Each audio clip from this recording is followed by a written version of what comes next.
fucking, this is a deadly tune. Like this.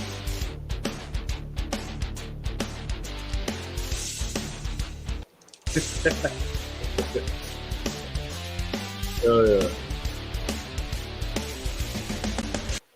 All right, welcome back to another episode of On the Throne with Dick.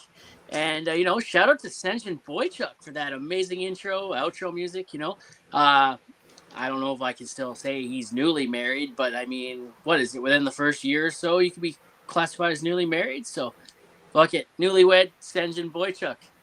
And on today's episode, we have the bastard himself, Burton Bastard. What's going on, buddy? What's up, man? How you doing today? Oh, fuck. Living the dream, man. We've been working on getting this one going for a while, and here we are. We're doing it. We're getting our hands dirty. Fuck yeah, let's do it. Hell yeah! It's coming up. I think it's the night before Canadian Thanksgiving, and all through the house. Hell yeah. What's like a national or a standard meal that you guys have over there?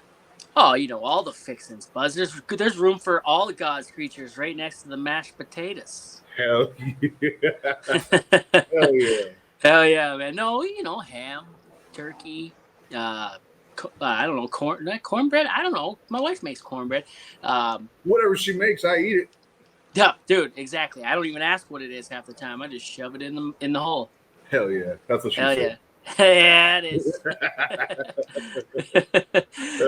Shit, man. No, that's dirty. Love it. Fucking so, man. Let's get this part out of the way. I found you through a previous guest on here, Johnny Tsunami, Josh. Oh yeah, it's a good buddy of mine. Oh, not just that. You cracked the whip on that boy. I need to crack it harder. he cracked. Yeah. Hey, you crack it. He cracks back. Yeah. Pure entertainment on the job site. He's pretty good at what he does now too. Yeah, when I got him, he was brand new. That's good, man. That's good. Well, no, and what a unique individual he is. Dude. You know what? He's a freaking goober. He's a good buddy of mine. I've known him for quite some time. And then I think we were talking about this the other night in the live a little bit. He stayed consistent about wanting to get on the pipeline with me.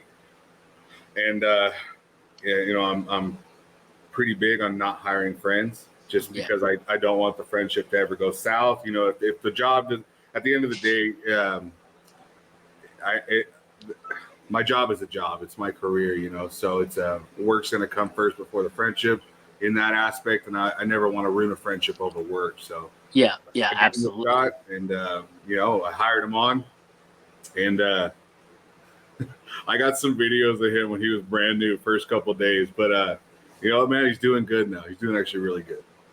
Hell yeah, man. Cause he was telling me, about the same thing, right? He worked hard to get on, and he kept bugging you. And you know what? I actually made a video the other day about this, about not hiring. This is why I don't hire I don't do hire, but why I don't refer friends, right? And it's like when my boss calls me and tells me that the buddy I referred couldn't pass his piss test, right? And it's like, he's a good man, Savannah. He's a good man, right? And it's like, wow, you know what? Like, I've tried to help a few. It sucks. Yeah, man. Dude, it makes it doesn't really make me look bad. Like, I'm not the one that can't pass it, but it definitely, my boss is like, man, why? How many times am I gonna? Me? Like... Yeah, exactly, man. Yeah. And I don't want to get anyone on that is going to make my job even harder than it already has to be. Like, exactly. So yeah, whatever. Exactly. 100%. Yeah, man. So what's new with you, buddy? What's new in the Burton Bastards world? Fuck, man, everything.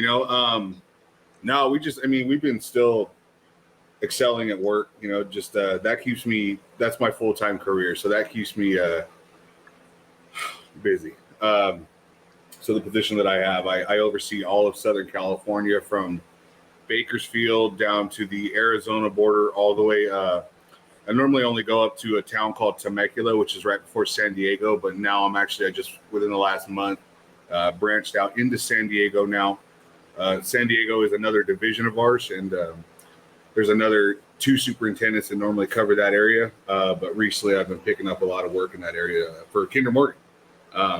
Yep. Kind of jumping that way now.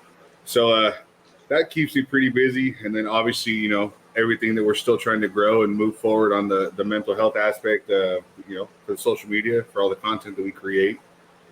And then this year we've had a dream kind of for the last, I want to say about the last 5 years.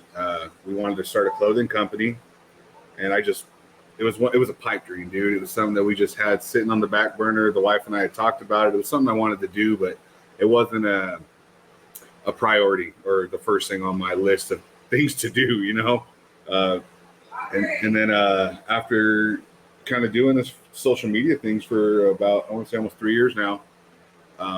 We started, I think, back in 2020. Yep, same. Yeah, so so finally, you know what? I had so many people hitting me up like, dude, are you going to start a clothing brand? Or are you going to drop any merch? Like, man, fuck it. But I don't got enough things to do already. Let's pull the trigger on this. Let's do it. So we started a clothing company this year.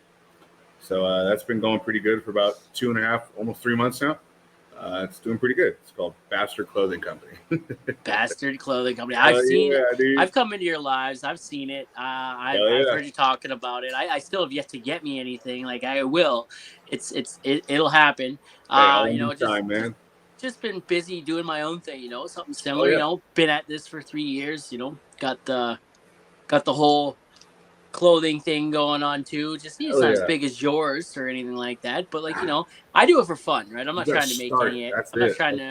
I'm not trying to make any money off it, man. I sell a T-shirt for $20, right? We make it all in house. I bought my wife all the gear and stuff like that, the press, the sublimation printer, and she had the Cricut at first, but we're getting out of vinyl. We don't want nothing to do with that. She doesn't want nothing to do with that. Makes it a little easier, huh? Yeah. So we're sort of doing all that shit too. So yeah, we're just having fun with it though. And I don't know if I can talk about it yet, but fuck it. I recently just became a Troll Clothing ambassador. So really, yeah, over the last few days. Congrats! Hell yeah, man! Awesome. I've been wondering how to go about that for like a couple of years now. I'm just like, man, how many videos do I gotta put out there before these guys reach out to me, right? Yeah. And turns out that is not an answer. That is there's no amount of videos. You can put them out forever. I had to go and put that work in myself, outside of the videos. And I actually had one of them, one of their ambassadors reach out to me, and then, about the podcast. Actually, I had no idea he was an ambassador. He's going to be on the podcast soon. I had no idea he was an ambassador. Found out that he was. Started asking him how he gets into it. And then he told me. So then I'm like, all right. Then the wheels were in motion, right? And, maybe 2 days later, I got given the green light and the forms to fill out. And we don't have a code yet, but the code is on the way. We're just working that shit out, right? Hey, you got to start somewhere, man. And a closed mouth don't get fed. That's the best way to do it. Amen to that. The squeaky wheel gets the grease, and what other euphemisms can we use? Shit. The answer is always no if you don't ask, right? There you go. That's right, man. That's right. How did you get started on TikTok and all that then? Like, what made you be like, you know what, man? Like, I'm tired of just being a dirty old pipeliner. Let's add in content to the mix. You know what? To be 100% honest about it, dude, I didn't start this with any intent of it being what it is now. I've always made stupid videos or something, like just goofing around and whatnot. And then, like I said, back in 2020, my wife and my kids and all kinds of friends and everybody were always sending me videos. And I had like the typicals, the Instagram, Facebook, and that was about it, right? And it was just, it was private. It was just family and friends. And, everybody was always sending me, videos and stuff. And my kids were talking to me about it. And they're like, Dad, people make money doing this and all this stuff. And I'm like, what? Like, they make money for that? Like, freaking, that shit goes through my head on a daily. I got this stuff all day long, just stupid crap to throw out there, you know? So I said, screw it. I created an account and I started, just simple things, man, at work. Most of my content originally started with a lot of blue collar stuff because that was the field that I'm in. And, and that's what kind of, I guess, got me started was the blue collar content, a lot of the pipeliner content. And then I continued doing that. And then I want to say about the last year and a half, I was, I kind of stepped more into a lot of the mental health side of it, just trying to get working on my own mental health issues that I have and dealing with my own personal stuff.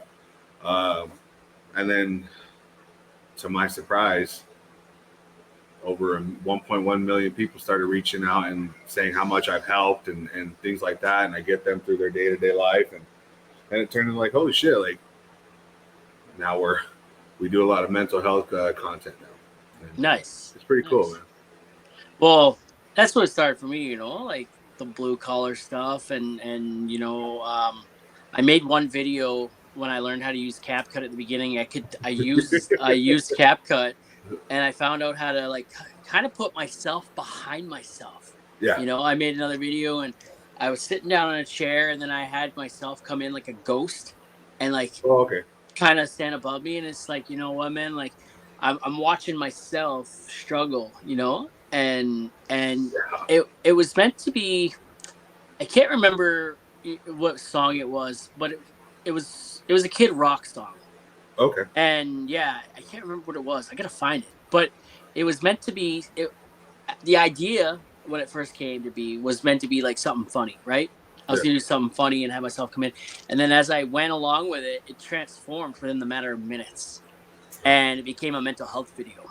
There you go. And it did fairly well, like not as good as my other stuff, but it did fairly well. And and I kind of didn't realize or was just starting to figure out that I was kind of going through my own shit, right? And yeah, and then it was coming out, and that's when it really kind of took off for me a little bit, right? Where it was like, I'm gonna be funny and I'm gonna do my content, but I'm also gonna do like mental health stuff, and because we're all going through it. Everyone is, but like blue collar guys, we hold that shit in, and we like to yell at each other and take it out on one another. Take it all out on the job site. Yeah, man. Yeah. Yeah, I know. I completely understand that, dude. That's kind of where when I started with a lot of the mental health stuff, it was kind of I talked a lot about like, hey man, we're all a bunch of roughnecks, toughnecks, blue collar boys, like fucking just dirty pipeliners, no matter what blue collar field you were in. I said, well, fuck, man, like I'd be 100% honest. Like I'd rather be home with my family. At the end of the day, I'm out of town for 6 to 8 months at a time sometimes, and it just like to do my kids, they're growing up with not even knowing who the fuck I am. Like, and that hits hard, and there's a lot of young men and women out there that are like that. I'm doing this because I want to make sure that my family's taken care of better than I ever was growing up.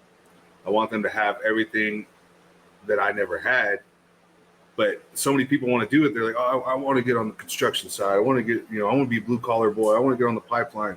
It's like, okay, cool. But do you understand the sacrifices that come with that? Like, It's not just, everybody wants the big paychecks, but there's a lot that comes with that, man. Just a quick little story. Recently, I had someone come in. He wanted the same thing, man. Young gentleman, good heart, good kid. He wanted it. He said, I want to get out there. I want to make that big money. He's like, give him a shot. Said, all right, cool. Come in. So I got him on. He lasted about like 5-6 weeks and called me up on a Sunday. He's like, hey, man, I can't do this. He's like, I'm never home. Like, I didn't realize it was this hard. And I was like, he was a laborer. He came in as a laborer. Yeah. He's like, I didn't realize. He was kind of a heavy set gentleman. He's like, I didn't realize like how physically strenuous this was going to be. Like there was a lot more to this than just the big paychecks. he saw all them zeros on his paychecks and thought he had it until he got out there and started doing the work. And, it took a toll on him. He ended up getting pretty close to heat stress and heat exhaustion. And all within like a couple weeks, he's like, I can't do this shit. It's not for everybody, man. Yep. We talk about it all the time on here, man. Like the mental health aspect of what we do, and I've said it before a lot, and it's like the some days it's physically tough, and some days it's mentally tough, There it is. right? But there are days where it's both at the same time. Right, where you're just like grinding it out, like your body's taking a beating, and then your mind starts taking the beating at the same time, and that's the shit, man. Some can, most can't, right? And it's Exactly. yeah, it's not fun, man. When it's I think this shit's easy for the most part, like eventually you fall in love with it, and it does become easier with due time. You learn to work smarter, not harder. Yeah. But there's some days, like you said, man, that kick your ass every way it can.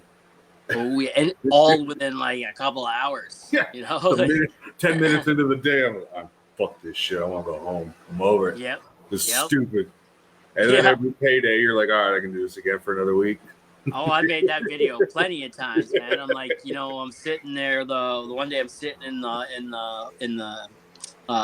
loader, and I'm like, when I'm thinking about quitting, but then that direct deposit hits. Never mind. Oh, never mind. I got one more week. I can do that. All right, maybe. Yeah, one more week, man. One more week. Next week I'll quit. Next week comes around. Shit, maybe not. Every Thursday I'm ready to quit, and by Friday I'm like, I can do this again. Yeah, exactly. And it hurts, man. It hurts that when I see them taxes though, it's like, damn, like Uncle maybe, yeah. That's for damn sure. Uncle Sam loves me like no other, no lube. Yeah. Well, hey, in California, I think you guys have some of the highest state tax in the U.S., don't you? Yeah, it's ridiculous. I forget exactly what it's at right now, but 62% under Daddy Biden. Don't tell me. I think it's 62%. I'd rather not know. Under Daddy Biden. He got you by the balls, boy. Oh, shit. No lube. He got me bent over the counter right now. You know what the best part for him is, right? He's reaching around and pretending like it went all the way through. He don't know. He don't know what's going on. Oh, man, as a Canadian, man, we're taxed out the ass right now, especially. There's a carbon tax on top of a carbon tax on top of a carbon tax. Don't forget about the carbon tax, though. Oh, shit. And, man, after that, don't forget about the carbon tax. Hell yeah. Yeah, man. Bad. Man, they coming for it all, I think Tom McDonald said it best, when did the government we need become the people we're fearing? Mm-hmm. Right? Exactly. It's fucked up nowadays, sadly. Yeah, and you being in California, Josh said it the best, like in a democratic state, you guys stick out like sore thumbs. 100%. 100%. We get a shitload of hate over it too. I love it. Like you just look at you, right? You got the beard, the tatties, your blue collar. Everyone knows, man. Everyone knows. Oh yeah, it's like very that, well.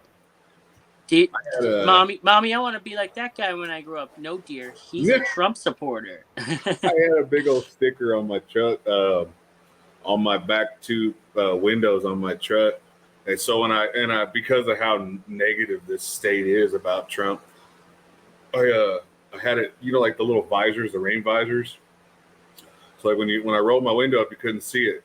When the windows are cracked, you see it was a big old freaking sticker across both windows that says "Fuck Joe Biden." So I'd be driving around, crack the windows down. Everybody saw it. Was a video I made a while back, and it went viral. Freaking big old "Fuck Joe Biden" sticker on my truck. Let's go, Brandon. Yeah. Well, man, so with the mental health thing, right? That's you were out of shape there for a while, right? Yeah. And that played a big part of it. And It, then, it, you know, it, now you go to the gym like fucking then, and that's to help, you know, not make yourself look good, feel good, but you know, it goes, yeah, up here, man. You know, like it's like when you're pumping that iron, right? Your brain's pumping the iron, right? It's it getting that flow. yeah. So you know, man, I had a lot of stuff going on, and I ended up developing. I got up to 330 pounds. I was a pretty big boy. You know, I'm only 6 foot, so carrying around 330 pounds, it was big. And you know, drinking every day. I was getting down to about a fifth a night of whiskey, and yeah, I was getting pretty bad. And I went to the doctors, got checked. Like there was all kinds of stuff that was wrong with me. So man, I gotta fucking do something. Like this ain't right. Like this ain't gonna work for me. I gotta be around for my kids. Like you know, and then moving up in positions that I'm in at work now, I don't do as much of the physical labor anymore like I used to. So you know, I be 100% honest. I get a lot of windshield time driving from job to job, and some of my jobs are 4 or 5 hours apart, and I'll hit them both in the same day. So I get a lot of windshield time, and so I wasn't as physically active as I used to be either. And then not as physically active, but now I was drinking more. So I wasn't watching what I was eating, and yeah, I ended up, like I said, I got up to 330 pounds, and decided it was time to change, man. So along with the mental health aspect, I got into the bodybuilding scene and started working on myself. Yeah, yeah. No, that's good, dude.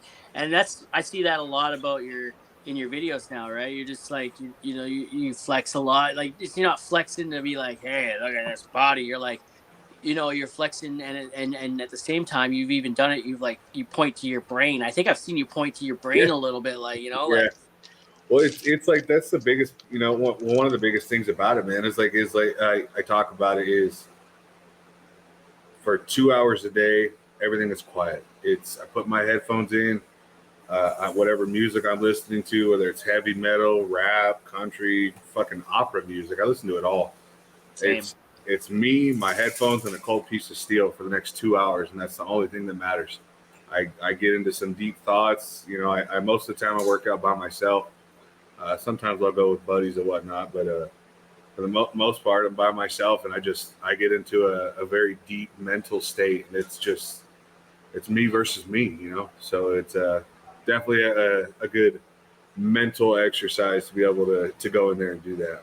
What does your wife think about the transformation? You know, she Oh, she's all 330 for it. pounds, and you were 330 pounds, and you had a dick do. You know, your belly hung out further than your dick do. I was down to about the last inch, man. That was all I could see, so it was time to do something.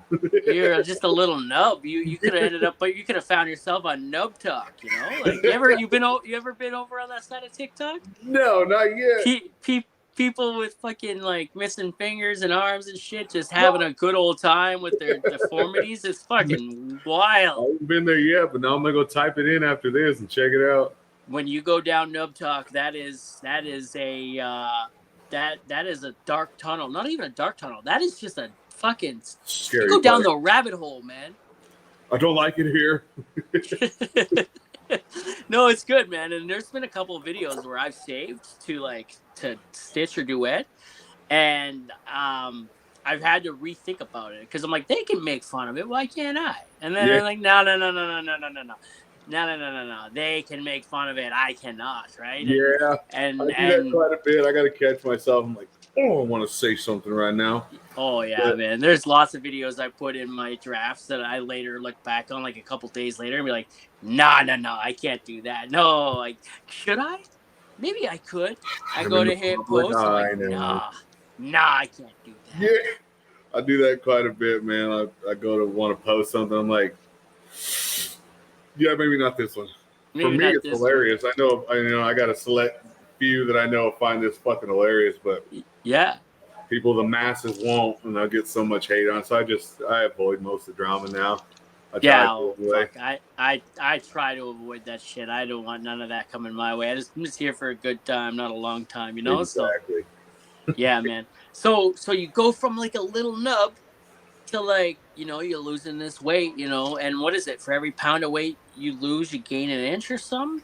Something like that. They call me the 3 centimeter defeater. Oh shit! They call me the tuna can, but all right. no, no, man. So I started doing it. I went from 330. I got down to about 240 pounds. I Good for felt you. good. My physical health was coming back. My sleep apnea was getting better. And then back, my pop ended up.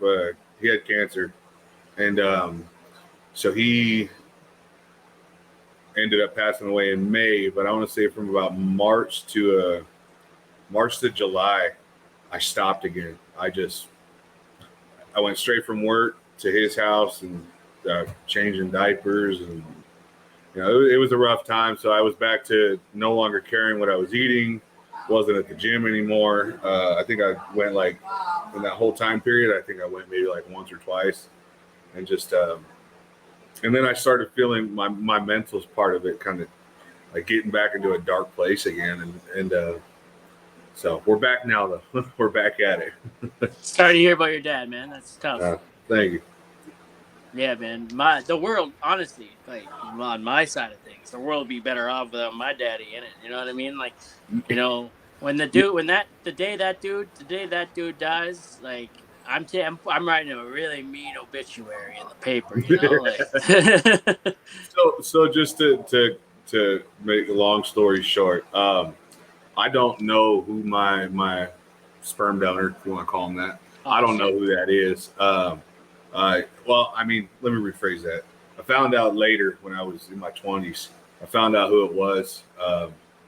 But I had a stepdad growing up, super abusive, mentally, physically, emotionally, just put me through the ringer on that one. And then what is it? And then so my pops, when I say pops, it was my grandfather, but he was like my dad. He got me into the pipeline. He spent 52 years on the pipeline.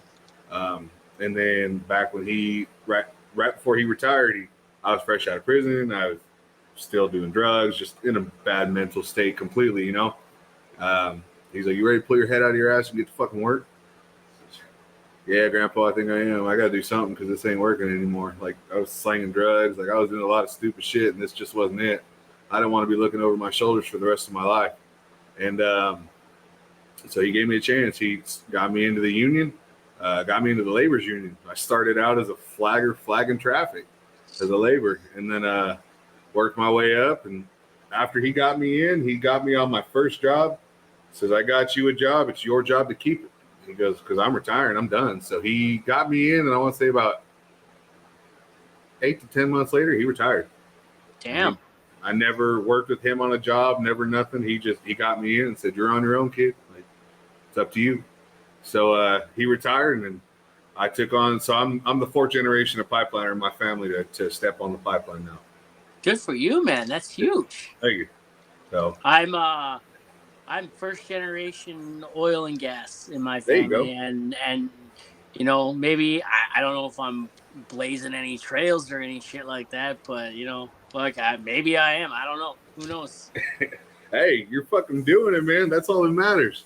I'm out here, man. I'm doing my thing, and I learned pretty quickly, how hard I gotta work and what I gotta do in order to keep my job, and at the beginning it was never say no, be a yes man, Yeah.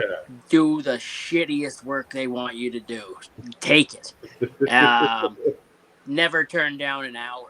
An hour means more food on your table, no matter what. Which ended up later on down the line when you learned about taxes, ended up becoming a fucking lie, Yeah. but whatever.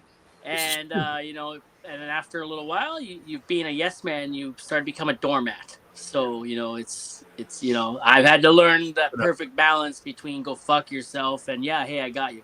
Yeah. Yeah, it's a hard one to learn too because you always want to say yes to make sure, like, hey man, he knows when overtime does come up, they're gonna call me first, Yeah. But at the same time, and then so you can ask Josh about this, man. I was like that was my motto for the longest time up until I want to say the last couple years, and now it's funny because all my guys clown on me about it. I got almost 50 people that work under me right now for me. Um, my motto used to be work first, family later. They'll be there when you get home. And I carried that for a long time, man. It was they'll be there when I get back. Like, I need to go make this money. I need to put food on the table. That was my mentality. Like, I had to go to work. Work needed me before anything else. And then finally took me a long time to understand, like, man, I'm just a number. Like, at the end of the day, it doesn't matter what position I'm in. Like, by all means, I still, I give my all when I go to work, and I take pride in what I do. But it took a long time to finally understand, like, I'm just a fucking number to them at the end of the day. Like, they'll replace me like that. So it doesn't matter what doesn't matter what company sticker I have on my hard hat. There's no company. They're going to replace me if something happens. But my family can't. So up into the last few years, I started changing that around, and then now my guys will, I'll be like, last little bit of the day, I'm like, all right, you guys are cleaning up. You don't need me here no more. Like, I'm not going to babysit you while you're sweeping up the road. Like, I'm out of here. I'm going home. They're like, what happened to work first, family later? It's like, hey, do as I say, not as I do. Okay? You still got a long way to go. No. Hey, you guys, your family's gonna be there for you later. You'll be there. Not as I do. Yeah. They'll be there waiting for you, bro. But no, bro, I got to go. Like, I'd never taken a vacation or nothing up until not last year, but the year before last. We went to Idaho to go see I got some family out there. I took 2 weeks off of work. And man, when I tell you my anxiety was through the fucking roof, I brought my work phone, my laptops, my iPads, all the stuff for work. I had we did like an Airbnb. So I set up one of the rooms as like an office, like for me to work still while I was on vacation. Cause that's how nervous I was. Like, I'd never everybody was like, go dude, we got you covered. I got a couple guys that work for me that, eventually when I move up into another position, I'll have them take my spot. So they're, I'm training them and getting them to where they need to be to cover my position. But like both of them were like, dude, go. Like, we got you covered, man. Like, there ain't nothing to fucking worry about. Go. But I could not handle that. Like, I was calling every fucking out. Okay, what's going on? Like, everything okay? It's like, dude, we'll call you if we need you. Like, chill the fuck out. Go be with your family, bro. We're good. Are you sure? Like, I mean, I can come. If you need me to come home, I will. Like, so, but yeah, I finally took my first vacation. It was cool. I bet your wife appreciates that. She didn't appreciate me bringing all my stuff, but no, fuck no. I bet she appreciates you finally going and taking her away, right? Yeah. How long you guys been together? We got together in 2014. Oh shit, 10 years just about, man. Nice. Just about, man. How old are you? I'm 32. Oh, I'm older than you? What? Yes, I look old as shit, man. And see, I've been on the pipeline for 20 years, 20 years, but I'm only 32 years old. Yeah. From overtime. Overtime, bitch. That's right, Doug. No, yeah. So yeah, I'm 32. I'll be 33 in March. Wow, man. I'm gonna be 35 in February, man. When's your birthday? March 30th. March 30th. Yes, nice. Sir. February nice, what? February 4th. Okay, my son is the 7th. Nice. My daughter is March 9th. My mom is March 30th. My wife's February 28th. There you go. Yeah. See, your mom's awesome. She got the same birthday as me. Yeah, exactly. Well, she's a little older, but my mom could be your mom. We could be brothers. I feel old up here, man. Oh, dude, I feel old in the knees. I'm an old soul. Yes, same, man. It's all that overtime, right? There it is. Oh, dude. No, dude, that's crazy. Yeah, you same thing Josh said, you play a little game on site, how old am I, right? And, that dude looks old. That dude looks fucking old, He didn't look that way until he got with me. No, yeah.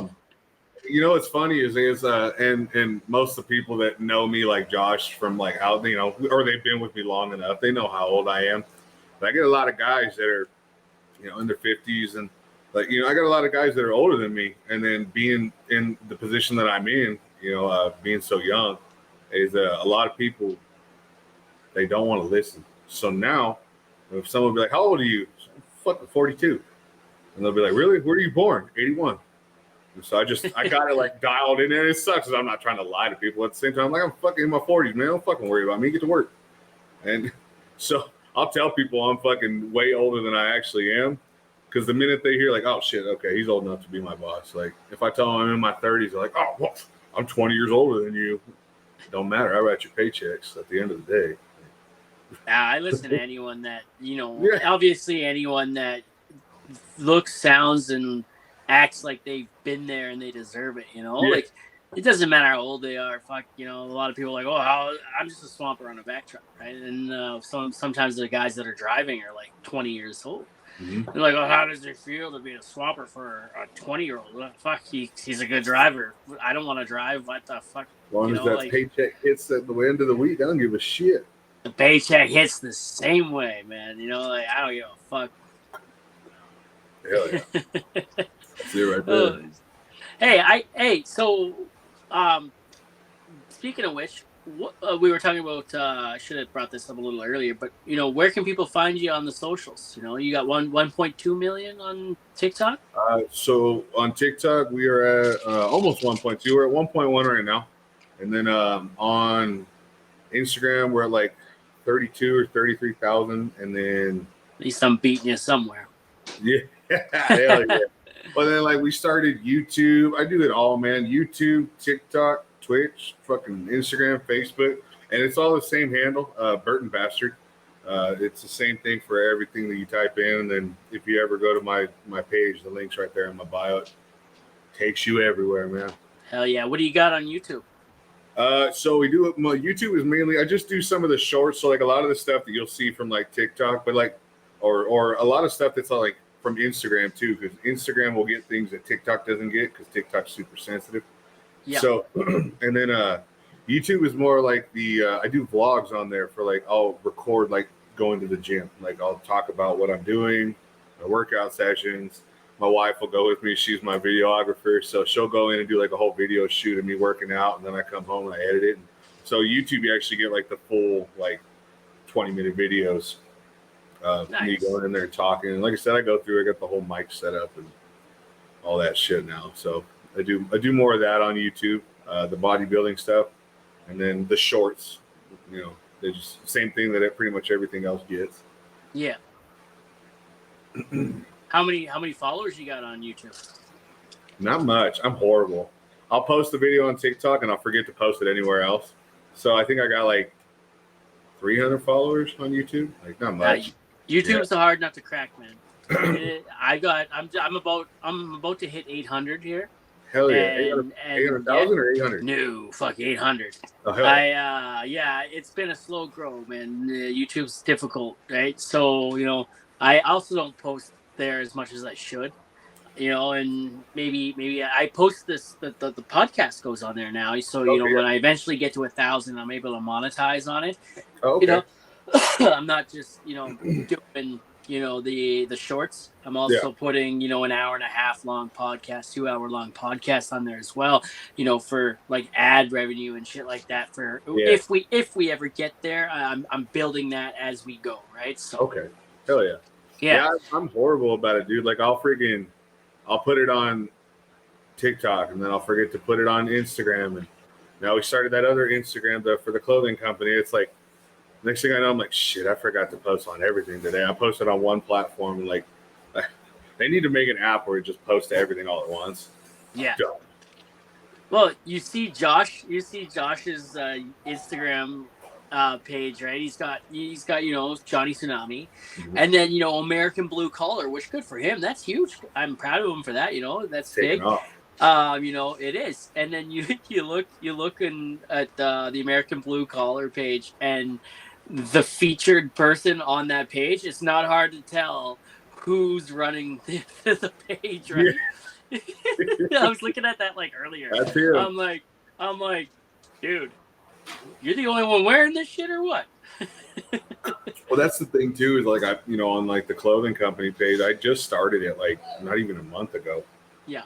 And it's like surprisingly like you would think that like having like a big platform or something, you tell people like, hey man, do me a favor, shoot me a follow on there too, like help me out. Yeah. No. Let's say you're starting all over again. And yeah, man. Yeah, I do this. I did the same thing.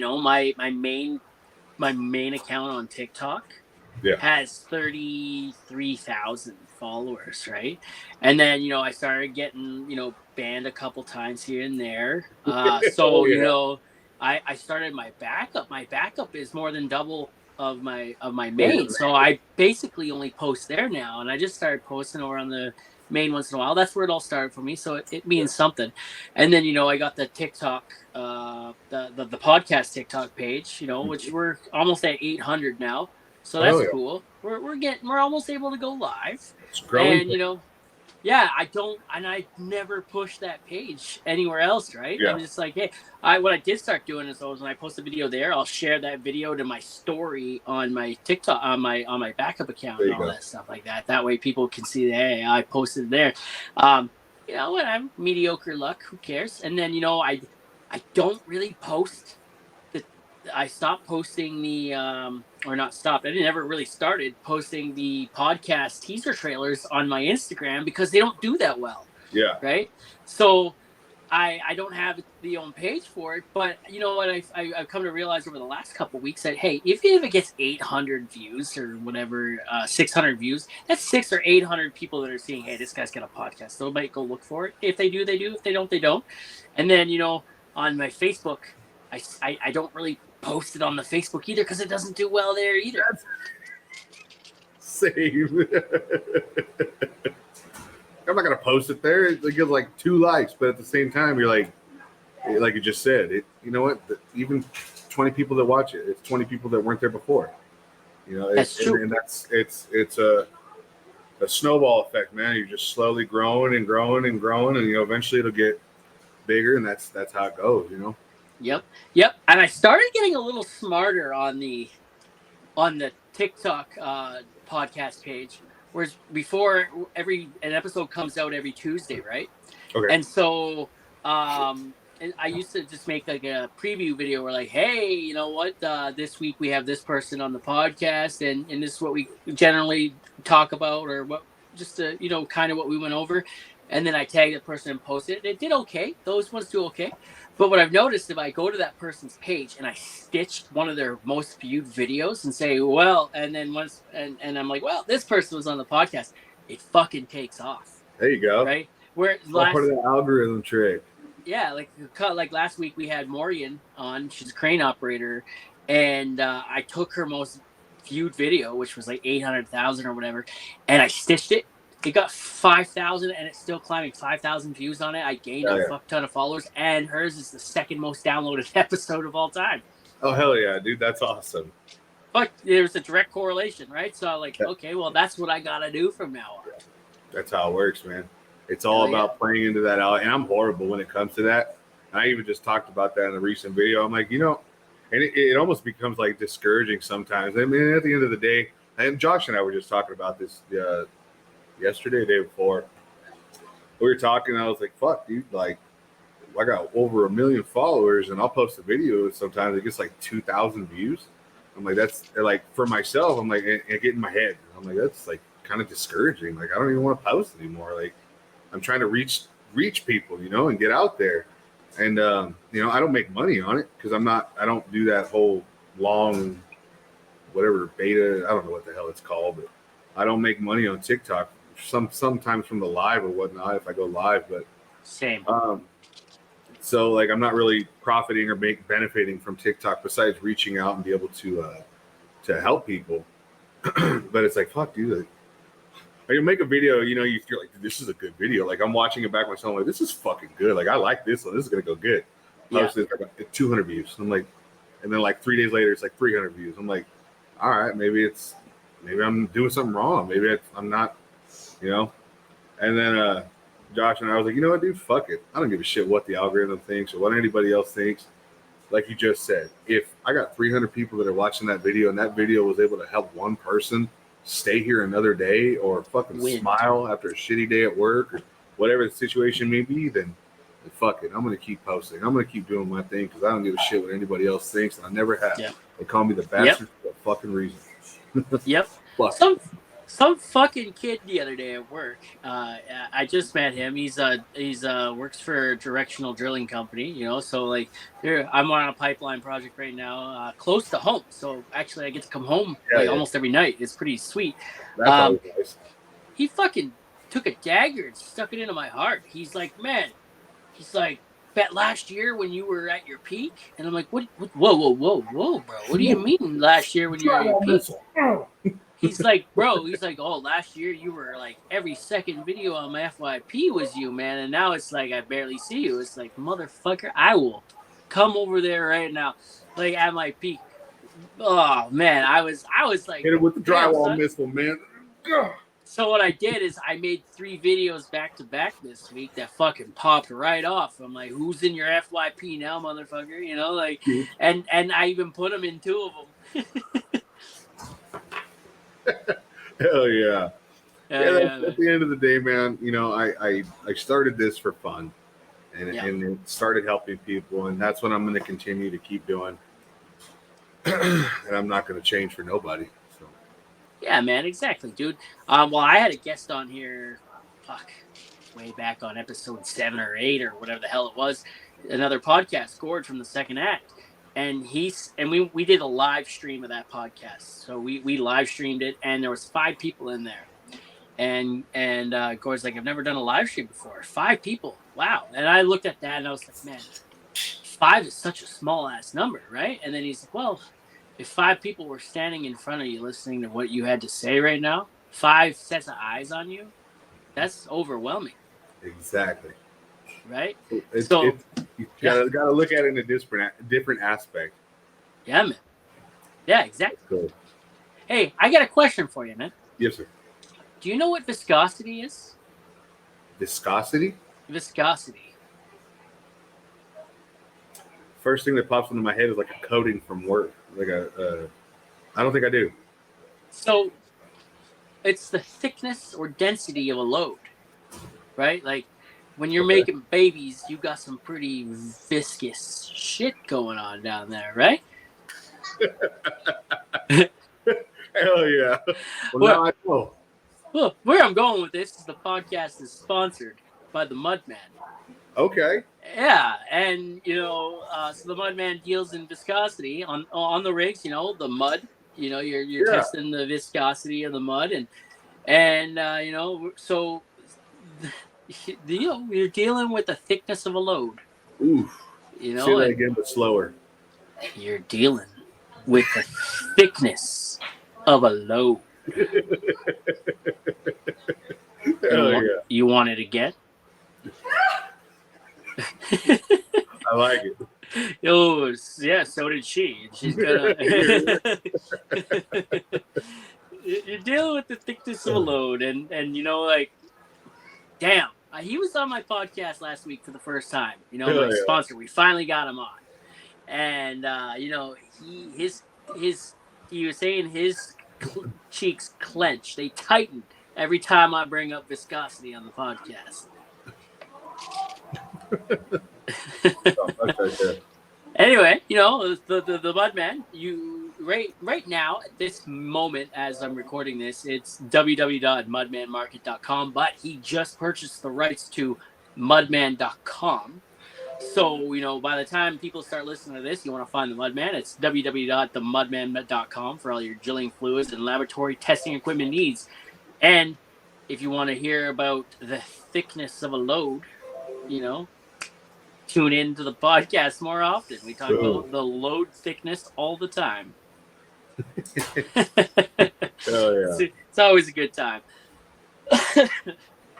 Hell yeah, man. So, where do you see yourself in, with your brand, with your clothing brand? Where do you see, the Bastard brand going, from where it is right now?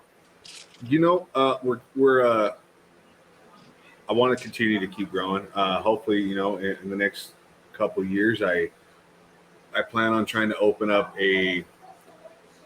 not a shop as much as like a shop to sell out of, but we're looking into almost like a warehouse, to where I could start stocking up on the products. Obviously, right now we're trying to come out with a new design and a new drop every 1 to 2 months. And then also continuing doing a restocks on everything else that we've already dropped.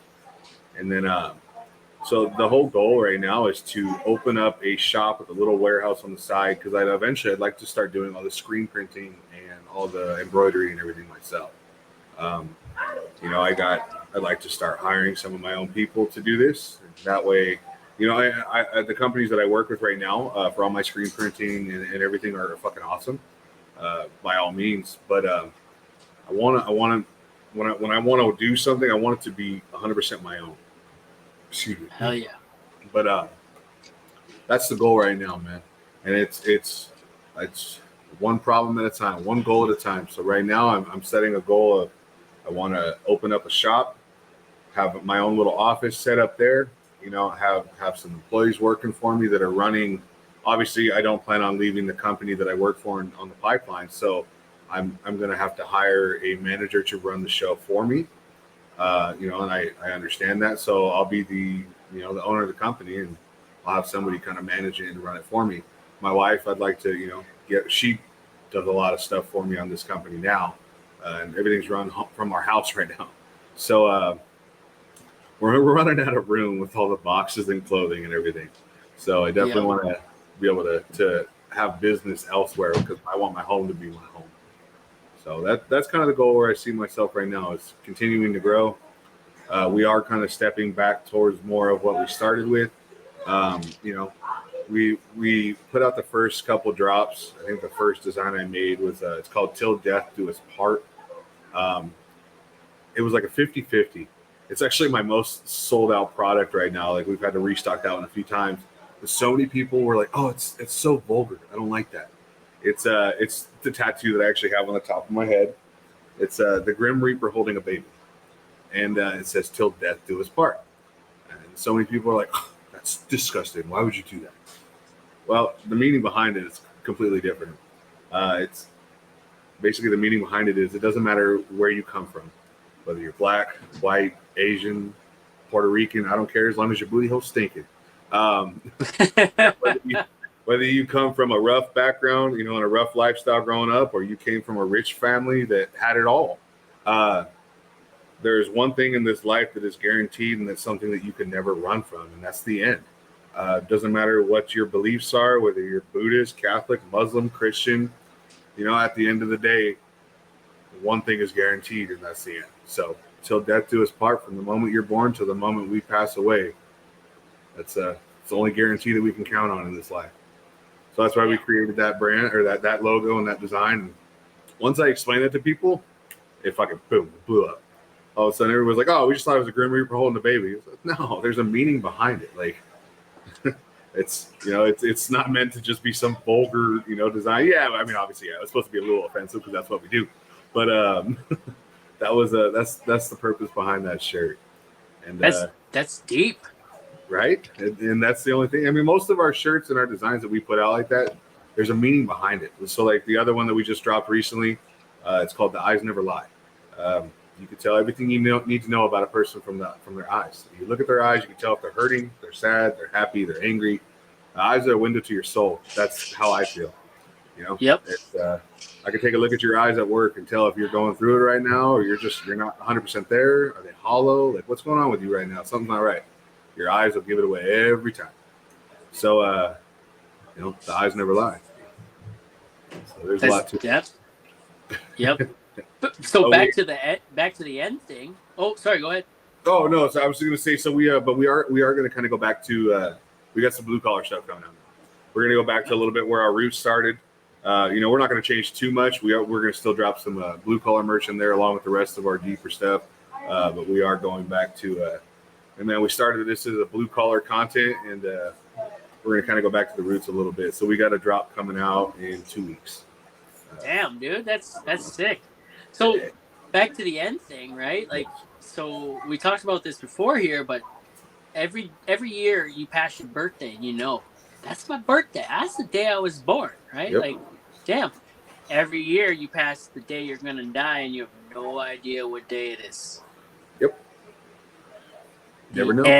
The end comes, man. Exactly. Yep.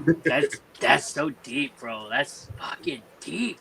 And that's like I said, man. If and once you a lot of people are so they're scared to die, and by all means, rightfully so. I mean, nobody wants to go. By all means, I couldn't imagine leaving my family, and it would suck. But once you kind of accept that and you understand, like, hey man, that's one thing that I don't have control over. Unless you're Magic Johnson, you got fucking billions and billions of dollars that you can afford to prolong it. Yeah. It brings a type of a calamity, you know, that type of peace and a calmness to it. That's like, okay, like that. Then it comes into that saying of, like you said earlier, I'm here for a good time, not a long time. Like, I don't know when my time's going to end, so I'm going to live every day like it's my last. I think on Harry Potter they had the tale of the three bards. I think it was. You know where I've never seen any of the Harry Potter movies. Oh my god, bro! I started watching the first one, and then something happened, and I was like, all right, I got other shit to do right now. Well, they're talking about the three things that make one master of death, right? There was the stone of resurrection. Okay. There was the invisibility cloak and the elder wand, right? And so these three brothers, they they stole they stole the elder wand and the resurrection stone and the disability Invisibility cloak. the invisibility cloak from death, right? Because death was the master of that. That's it. You're the master of death if you have all three, right? So each brother took one for himself, right? And the brothers, one by one over the years, death would come for Sting back, right? Well, death came for the. That's what it was. Okay, the one brother's wife died on him, so he used the resurrection stone to bring his wife back, but she didn't come back as his wife, right? Because she's dead. She's not going to come back as the same person he knew. He deeply regretted it. So I think she killed herself. Oh, shit. Right? So then death came and grabbed the brother, got his stone back. And something to do with the Elder Wand. I can't remember the story behind the Elder Wand, but when it came to the invisibility cloak, the one brother hid in the shadows of the invisibility cloak so death couldn't get him for years. Right? And then one day the brother had a kid, a son. So he took off the invisibility cloak and he gave it to the son. Right? Here, this is for you. And the moment he took off the invisibility cloak, he went peacefully. Death took him. Huh. Right? And yeah, man, dude, I'm gonna have to watch you learn on Harry Potter. Oh, dude, this one's not until like one of the end ones, right? One of the last three end ones. Yeah, there's a lot of them now. There's more books than there is movies, isn't there? No. So yeah, no, there isn't. So there's the original ones. There's seven books and 8 movies because they turned the last book into 2 movies. Oh, okay. Yeah. I know there's a lot of them. Oh yeah, man, dude. Oh, I got to check these out. You need to go have a Harry Potter marathon. Is what you need to do. I got a 4-hour drive to work on Monday. I might as well watch one while I'm driving. Ah, there you go. Drive, man. You're going to see God that day. Death is coming for you. Right? Life on the edge. Shit. Yeah, man. No, it's really good series, man. And like I grew up with the Harry Potter. Daniel Radcliffe and I are the same age. We were the same age when he started that thing, right? So it's kind of like something most people my age we can relate with. Yeah. I'm gonna have to check it out, man. I think they're on like Netflix and stuff. I don't even have cable, so I'll have to check like Netflix and HBO, and I got all those. I just don't have cable. I think they're all on Netflix. I think they're all of them are there. They're on one of the streaming services anyway. I don't know. I'll have to check it out. I know you're getting ready to go to the gym here soon. Yeah, I gotta leave here by 8. So you got 45 minutes or so. You probably want to get going and do another thing. So I won't keep you too much longer, man. And there's one question I like to ask before we finish it up, and just something to end the show with. And you being American, you're very familiar with Mount Rushmore and the founding fathers. And so, if you could have your own Mount Rushmore, like in your backyard or some shit, and it would have four of the most influential people in your life that you look up to or inspire to be, who would they be and why?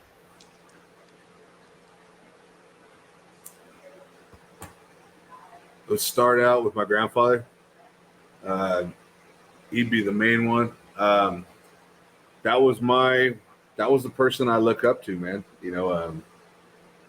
Kind of taught me how to drive, taught me how to fish, taught me how to do everything. Got me through a lot of dark times. And then the next one would be my grandmother.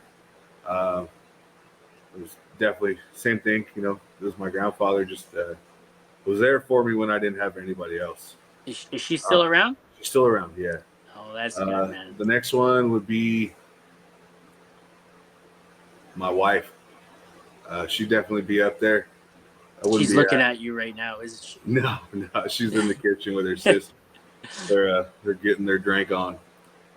She was definitely someone that helped me out as far as like I had a lot of baggage when she came into this relationship, and I had baggage that I didn't even know about. Stuff that I had been carrying around for a long time, and a lot of dark, a dark past that came with me, and I was I'm very honest about it. I was a very evil person. I got pleasure out of hurting people when I was younger, and I was involved in a lot of things that I shouldn't have been involved in, and so things like that. That where when she came into the picture, she helped me kind of open my eyes a little bit. I thought I had my eyes wide open, but it turns out they're pretty damn near closed. So she definitely kind of helped me start understanding a little bit more of my mental health side of it, and getting into that. How many people were on there? Four. That was three. Four. So it was three: my grandpa, my grandma, my wife. Let's see, who would the fourth one be?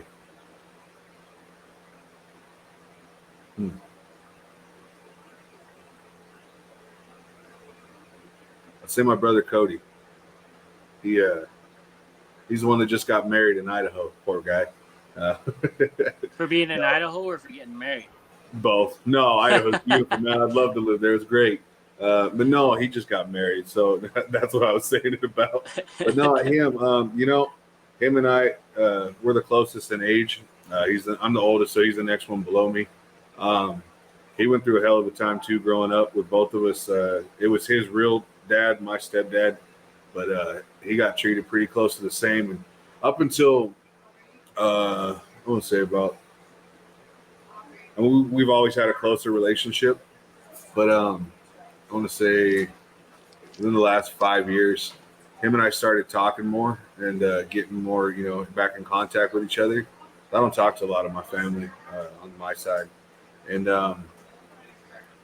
he, we both got drunk, and we ended up getting into a fist fight in my old garage in my old house, and emotions came out that night, man, and it was an eye opener for me, and I'll be honest, man, it brought me to tears, because I got kicked out at 15, so I've been on my own since I was 15 years old. When I got kicked out of the house, fucking bouncing around homeless for a while and doing my thing, and so I was drunk, and it had always been like I had always thought, like I went through the worst of it, like I fucking was in and out of the hospital, broken arm, broken ribs, all from his dad, and a lot of stuff, just constantly getting beat on, and when we're like I said that night that everything happened between me and Cody, I was like, well, fuck, dude, I went through everything to protect you guys. Like I made sure that you guys didn't get any of that abuse because I took it all. He's like, well, yeah, well, what do you think happened when you left? That fucking hit hard because, he's like, who do you think got it next? Like, you left.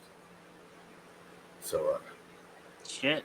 Definitely proud of him because he's came a long way. He became an electrician. He was a journeyman electrician, and then, he's married now. He's got 2 stepkids, and those are his kids. If you ask him, he don't look at them any different, which is awesome because I didn't have that growing up. Yeah. I was always made to be the stepkid. I didn't have that growing up either. So yeah, so the fact that he stepped into those kids' lives and he definitely manned the fuck up, and those are his kids. And then now he He works for the city of Idaho. I forget. I think it's Boise or I forget exactly what town he lives in, but he works for the city now. He runs all the fucker's smart, runs all the stoplights and shit in town. Oh shit. Yeah, so like he's doing fucking good. Definitely someone that I'm proud of. You know, like when we went to the wedding, it was a little out of the normal for a wedding, I guess you could say. But he called me up. He's like, "Hey man," he's like, I want you to walk me down the aisle in my wedding." I said, "That's a little fucking gay, don't you think?" And he's like, "Nah, man." He's like, "I know it's not traditional and whatnot." He's like, "But I've always looked up to you as my dad. Like you've always been the one." He's like, anytime I was trying to make anybody proud, I was trying to make you proud. I said, "Fuck, you've done more than enough to make me proud. Like I'm fucking super proud of you." He's like, "I want you to be the one I want you to walk me down." And when I go to walk away to my wife, so it was cool, man. I like I said, it's a little different. I walked him down the aisle. I gave him a hug, told him I loved him, and I was proud of him, and sent him on his way. That's beautiful, man. Yeah. So I still pick on it for. I was like, "That's fucking boo, loser." But nah, man. So that'd be my 4 people: my grandfather, my grandmother, my wife, and my brother Cody. That's a fucking solid lineup, dude. That from the stories, dude. That's what my boss asked me this like 4 or 5 years ago. If you could have Mount Rushmore, who would be on it? And then he made everybody say it out loud to everyone else in the room. And it really tells you a lot about someone. You say you could tell a lot about someone by the eyes, which you can. The eyes are the window of the soul. Yeah. You show somebody who they look up to, and it tells you who they are as a person. Yeah. I'm sure. I didn't think about that. Yeah. That's yeah, cool. man. Who are your idols? Oh, Shaquille O'Neal and like Eminem and hell yeah. Nicolas Cage's character from Gone in 60 Seconds, and what was his name? Fuck, I can't remember. I can't remember his name. I haven't seen that movie in a minute. Yeah, fuck. Or even his character in Face Off, which I still can't remember his fucking name, man. It was something catchy, anyways. Don't try. All right, buddy. Well, man, this has been fun, and thanks for coming on, bro. Thank you for having me, man. It's awesome. Sorry it took so long to get on, dude. The podcast ain't going nowhere, man. It takes as long as it takes. I don't care. I actually have. I don't know if I can even talk about it, but my upcoming 50th episode, which will be in like 5 or 6 weeks here. I have an idea for a guest I want in mind. And he was a really hard dude to find, really hard dude to track down. And I ended up getting his phone number by happenstance the other day, and he's in Texas. Yeah. And I made the phone call. He's hard to find by design. Like I said, he doesn't really like the spotlight, and that's fine, man. Whatever happened to him, everyone knows what happened to him once you know who it is. But it was a pretty traumatic experience. And, he just wants to be left alone, and pretty much what he said. Yeah. And then he's like, call me back in a couple weeks. So I don't know if he's going to block my number in that time, or like he's going to pick up and be like, yeah, or no. Either way, I sent him a text afterwards. I'm like, I don't know if this is a text, but a number I can text or not, which end it was. But I'm like, even if you don't want to do it, I'd still like to talk to you in private. We don't even have to talk about that episode, just your two blue collar dudes sacrificing for their family, and that's all I want. So matters, and I even said I'd go to him, which is in Texas. So hopefully, maybe the podcast moves mobile to Texas in the next couple of weeks. Have to do that one in person, man. I have to, man. And if he says no, he says no, and I just move on. And it could be. Whatever, it is what it is. Not everyone wants to do this kind of thing. So yeah, it's understandable, but yeah, no, that's fucking cool, man. I remember you mentioning it when we went live the other night. So it works out. Hopefully, he's acceptive to it and wants to have you there. And even if it's mobile, you fly down to Texas. That'd be fucking awesome, dude. I'll go to him, man. The sponsor of my podcast said he'd foot the bill for it. So, oh hell yeah, even better. Hell yeah, man! Tell them to cover room and boards, and they get free drinks all day. Yeah. I don't drink, so Oh, you you know, either? no, Same. fuck no. No, No, I've been. my dad was an alcoholic and shit. And maybe once in a while I have like one, but it fucks me right up. And I start pounding Same. back the waters, but like, not really interested. My wife doesn't drink, and I don't drink, and yada yada There you yada. go. So Yeah, I've yeah, been same here, man. I've been sober. Father's Day of last year was the last day I had a drink. congratulations. Decided to hang it up, man. How different do you feel? What has changed? It's a little bit clearer now. Everything is. As far as health wise, I feel better. It definitely helped out with dropping a lot of the weight. It was it was hard though, to be honest about it. Like I still struggle to this day. Like with it, I'll have my days. Like I'll go a month without thinking about it. Not a big deal at all. And then I think it was one day last week.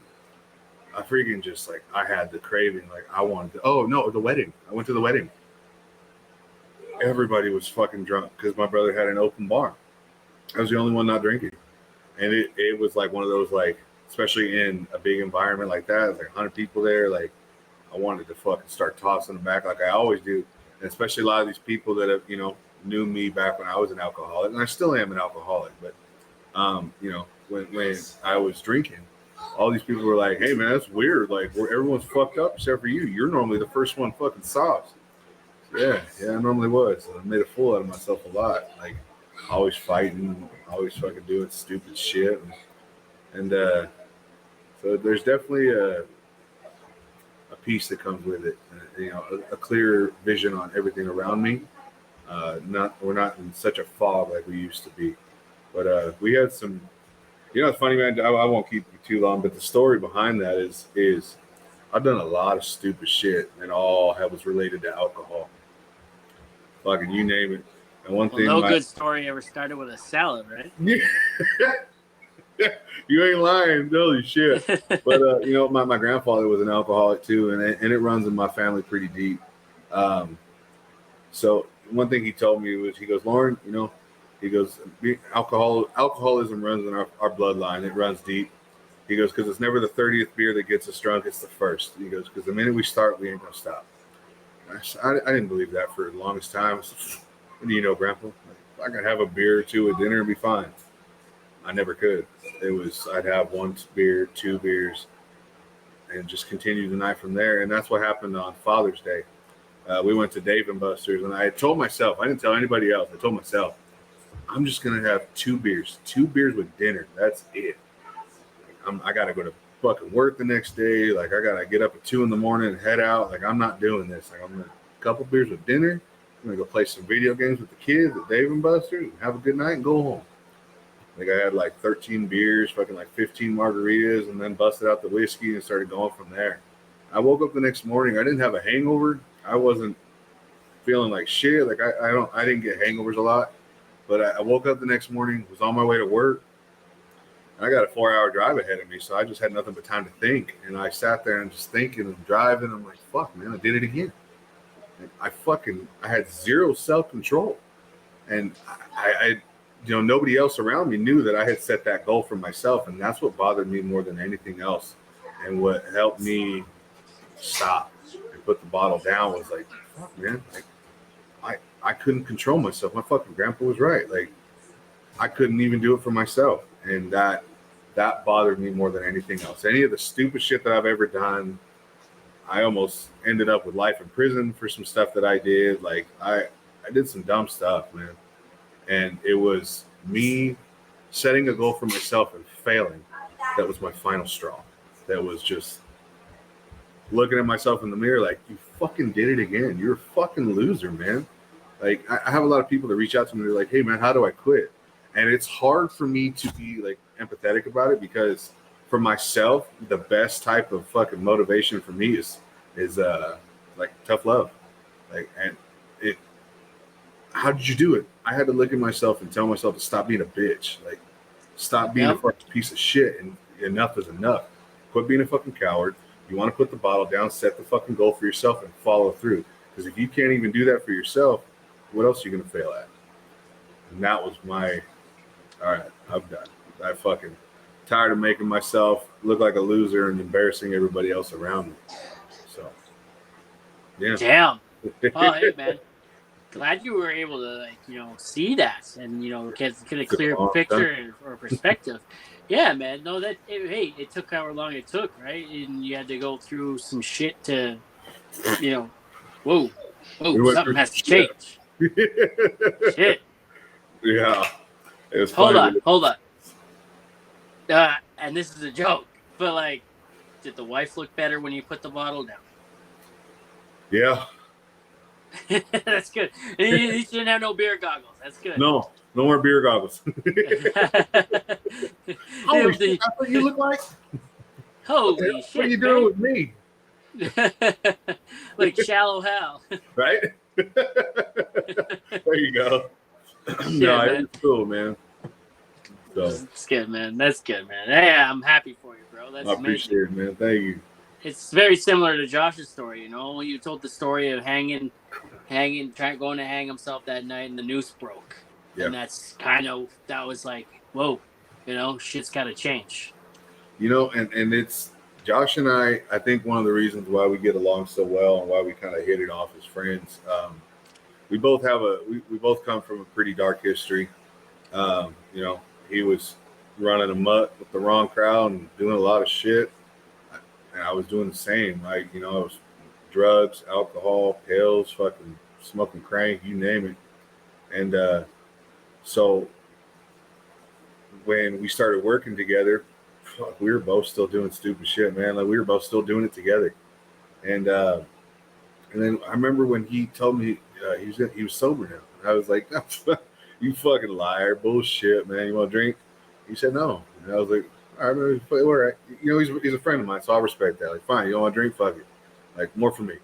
And then we roomed together in hotels for a while, and I would always get beer and stuff for after work. And I'd be drinking in the room, be like, you sure you don't want one? You sure? And he'd be like, no, man. I'd be like, all right, you're being serious about this. So Josh actually, was somebody that even though he was sober, I was still doing my thing.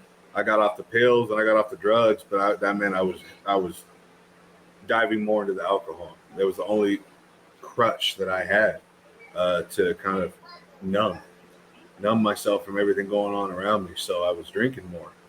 And then when he went sober, I was still doing my thing. And then, like I said, my little incident had happened, and I was like, you know what? And that was when I started going and I started my sobriety.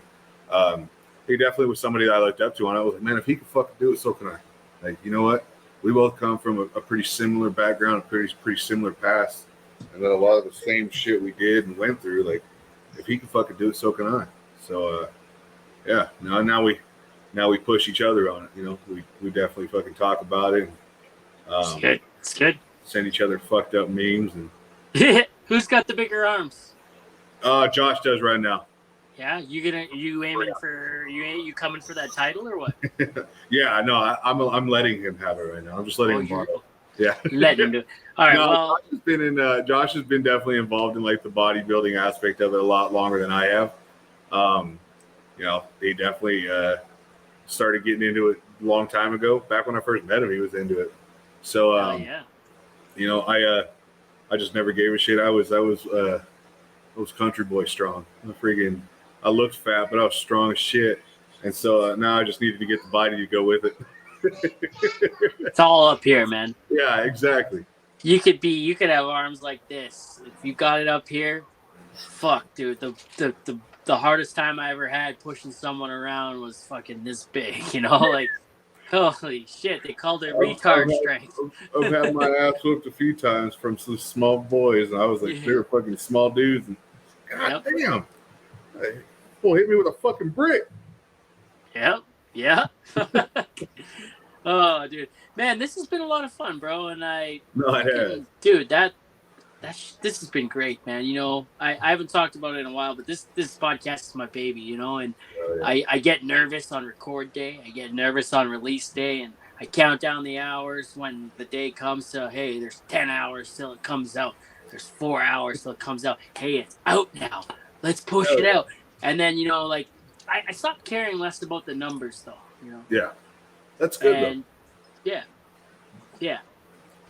I mean, the numbers are cool by all means, but at the end of the day, this is for you, and then you know who your people are. They love it, and that's all that matters. Oh, yeah. I'll be honest, I was nervous about it coming in because I don't really do a lot of podcasts with people. I had a couple other people hit me up about it, and they wanted to, get me on their show and get me on to talk and whatnot. And I've always been like, nah, man, like, I'm not one for, look, you want me to sit there for an hour and talk to you? Like, yep. I don't know if my social level is that level right now. I'm a hermit crab, dude. I go to work, go to the gym, and come home. Leave me alone. Especially now that I'm sober, it's like I gotta get out of here. But I love doing this shit.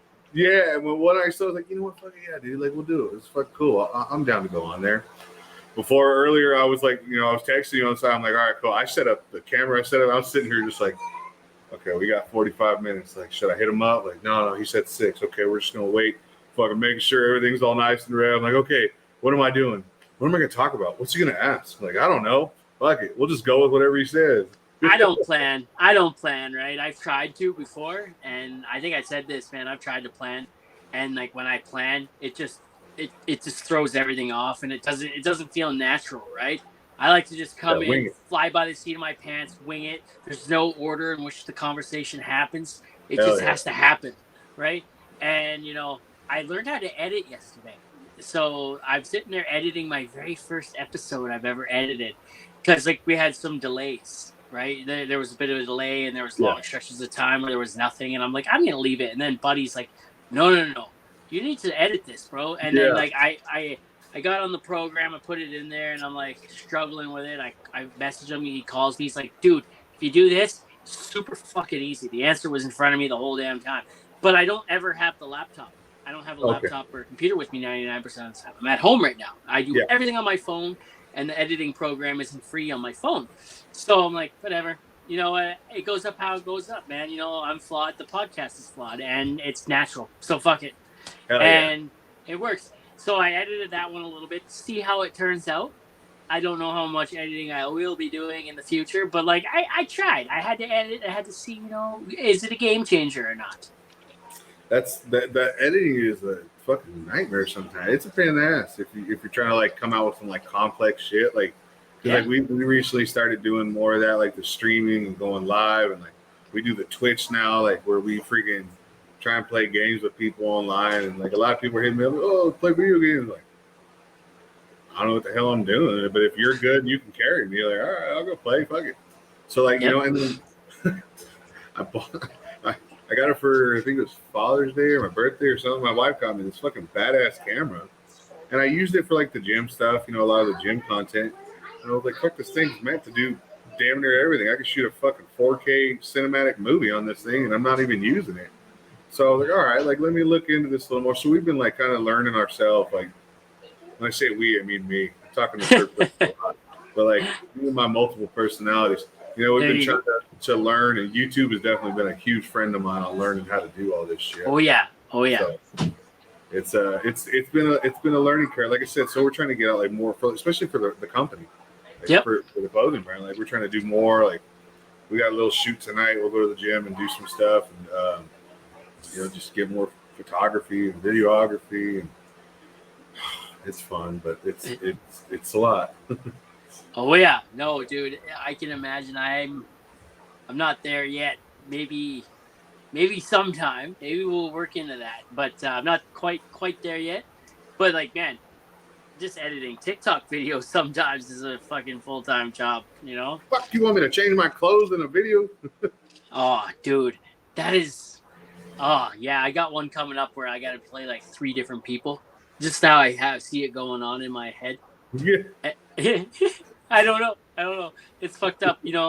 I've driven 3 hours round trip to make a 10-second video once. So it's like, but I don't know, man. It's all worth it. As long as you're happy with it, that's all that matters, man. Video did pretty good. So, I mean, it was worth it.